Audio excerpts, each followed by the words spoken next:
যে কারণে আমরা রেস্টুরেন্টে খেলাম না সেটা হলো আমরা চলে এসেছি এই দিন ভুল ভুলাইয়া 3 দেখতে সিনেমা হলে। এখানে আপনারা আগে দেখেছেন নিশ্চয়ই, এর আগে আমাদের দুটো সিনেমা দেখা হয়েছে এই সিনেমা হলে। তো এসেই আমরা আমাদের দুজনের দুটো টিকিট কেটে নিলাম। আর টিকিট কেটে নিয়ে পপকর্ন ছাড়া কি আর সিনেমা দেখা হয়, তাই সিনেমা দেখতে দেখতে পপকর্ন খাবো বলে এখানে একটু পপকর্ন আর কোল্ড ড্রিঙ্কসও নিয়ে নিলাম। তো চলুন দেখুন আজকের সিনেমা দেখার এক্সপিরিয়েন্স।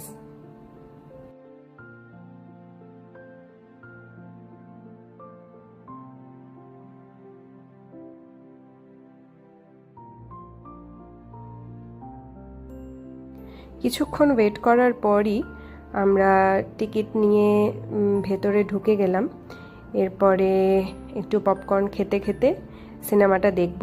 তো দেখে নিই সিনেমাটা